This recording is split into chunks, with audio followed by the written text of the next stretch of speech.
Welcome to Portable Classroom Max program, Passive Voice, using passive voice in perfect tenses. Today we're going to talk about using the passive voice in perfect tenses. There are two perfect tenses that we can use with the passive voice. The first one is the present perfect tense, which requires us to use have or has with verb past participle.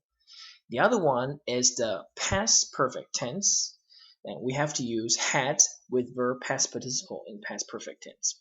And let's see how we use the passive voice in these two perfect tenses. There are two voices in English, active voice and passive voice, and we know that we use active voice to emphasize what the subject does, and the passive voice focuses on what happens to the subject. And the basic form of the passive voice is be verb with verb past participle. And we also know that we have to first satisfy the format, the need of the tense, and then we satisfy the need of the passive voice. So if we put the passive voice into the present perfect tense, it will look like this: has or have with been and verb past participle. How does this formula come about? Let's do it like this. So in the present perfect tense, we have to use either has or have with verb pp. While in the passive voice, we have to use be verb with verb past participle. Combine these two together and we have something look like this: have or has. You can see that verb pp plus be becomes been. So has or have with been, and then with verb past participle. So this is the format for the passive voice present perfect tense. Okay, let's look at some examples. Have you heard they have canceled the concert? You can see that first we identify the verb have canceled. This is an active voice, and we know that we have to focus on what happened to the subject. So we have to move the object in a original sentence to the front. So the concert. All right. Let's make it blue so you can understand. The concert. Now follow the pattern that we use with the passive voice present perfect tense. Concert goes with has, been, verb past participle of cancel. It's cancelled. So the concert has been cancelled. You can say by them or without by them, because this is not really the point. So you can say, have you heard the concert has been cancelled?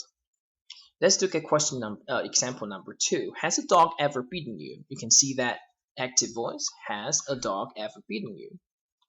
No trace of a be verb. Now, this is a question. So what we need to do is we need to move you, the object of the sentence, to the front. So you goes with have, not has. So have you, because it's a question. Have you ever? Okay, now we have. Now we need been. Have you ever been? The verb pp of bite, be bitten, is still bitten. B-I-T-T-E-N. So have you ever been bitten? Remember, by a dog. Remember this: by somebody, by something, by someone. Have you ever been by a dog? Example number 3. Are you going to the party? No, they haven't invited me. So you can see that active voice. Now we need to move this to the front by saying no, I. Move it to the front and change it to I. Okay. And then present perfect tense: haven't been, past participle of invite, invited. So no, I haven't been invited. You can say by them or without by them. It's okay. So are you going to the party? No, I haven't been invited. Let's look at the past perfect tense with the passive voice. The form for that is had with been and with verb past participle. It's pretty easy actually. Look at the format for the present perfect tense passive voice. See, we only need to change this. We change has or have to had. It's past tense, their past tense. So, but still, how does this come about? Let's do like this. In the past perfect tense, we have to use had with verb past participle. While in the passive voice, we have to use be verb with verb past participle. Combine the two of them, and this is what we have. Had. Now you can see that be verb with verb past participle together turns into been, and then verb pp. Okay, so let's use this into the following sentences, into the following examples. The first one, the vegetables didn't taste very good. You have cooked them for too long. You can see that this is the active voice, subject, object, and we want to emphasize on what happened to the subject, which is the original object in the sentence, which is this one. We want to know what happens to it. So we move it to the front. They, cannot write them anymore. Now it's the subject now. They have, had, this is wrong. It should be had. So they had been, verb pp, cooked for too long. Of course, you can add you into the sentence, but where do you put it? They have been cooked by you for too long, but you don't need this information really. So the answer is the vegetables didn't taste very good. They have been cooked for too long. For too long. Let's look at the next one. The car was 3 years old, but I hadn't used it very often. Now you can see that active voice over here, hadn't used.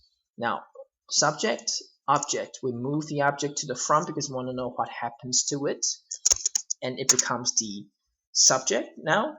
So it hadn't been used. You can see that.